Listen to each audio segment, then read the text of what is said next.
What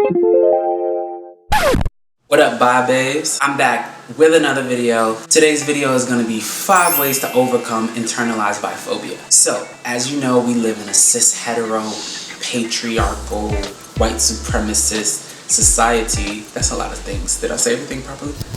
And so as bisexual people, we face biphobia from the community at large, right? And we also sometimes can internalize these messages. The messages that say that we are greedy, messages that say that we are lying to ourselves and lying to other people, and that it is just a phase, what we feel. And a lot of that can affect our mental health, and it can also affect our sexual health and our relationships. So I think that it is important to purge ourselves of these internalized biphobic thoughts. So here are 5 surefire ways to do that. The first one is to stop gaslighting yourself. Whatever you feel or have felt is whatever you have felt or what you feel. So if you've had crushes on guys or girls or non-binary people or whoever, you've wanted to get to know people on a sort of romantic level or sexual level, stop gaslighting yourself. Stop saying, oh, this doesn't really matter, this doesn't really count. Pause, take a breath, just accept what is. Accept how you feel, accept whatever feelings come up, and don't judge them. Way number 2, bisexual books. And I cannot stress this enough. There is something so powerful about seeing the written word, about seeing people's experiences being bisexual written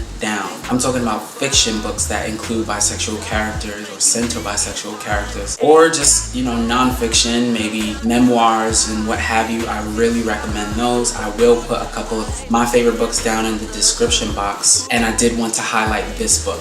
So this is Barriers to Love, Embracing a Bisexual Identity by Marina Peralta, and it is probably one of my favorite bisexual books, or at least one of the bisexual books that has helped me the most in becoming comfortable with my sexuality. This memoir is incredible, and it chronicles the life of this Mexican woman who is a psychotherapist. So just like tons of insight and tons of healing. So I really recommend reading this book, getting this book, asking your local library to carry this book. Way number 3, bi support groups. I've kind of loosely talked about that on this channel, but back in like 2012, I started going to a bisexual support group in the New York City area, which is where I'm from. I know like smaller towns might not have bisexual support group and might not even have like a queer support group, but I definitely recommend you, maybe if you have to drive out on a weekend for like an hour or 2 and drive to like a larger city just to get to a group, I really recommend it because it's amazing for your mental health. Just to hear people talk about similar experiences, it is so affirming to see other people in the room that either look like you or don't look like you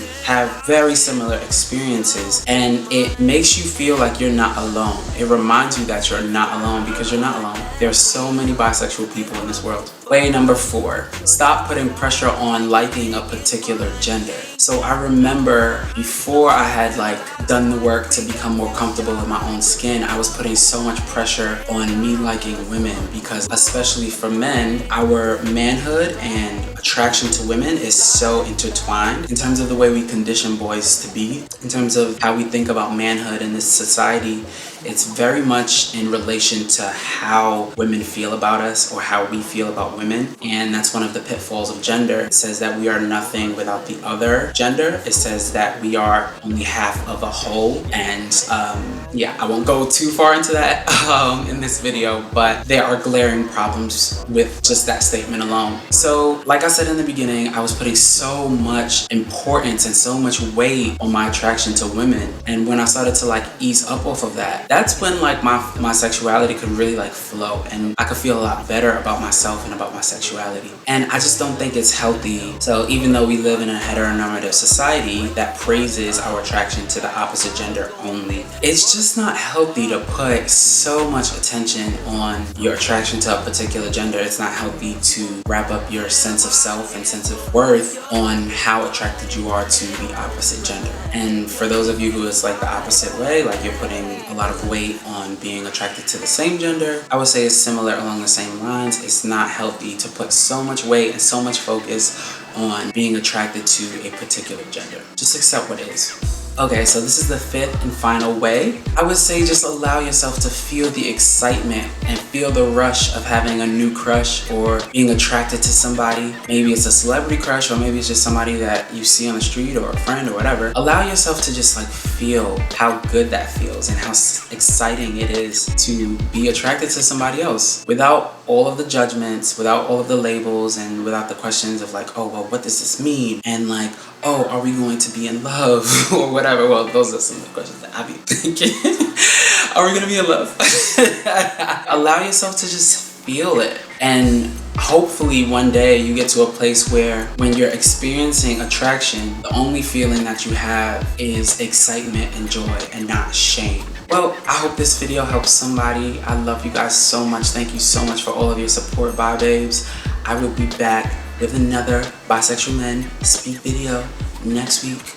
Keep liking, keep subscribing, keep leaving me comments. Love you guys. Bye, babes.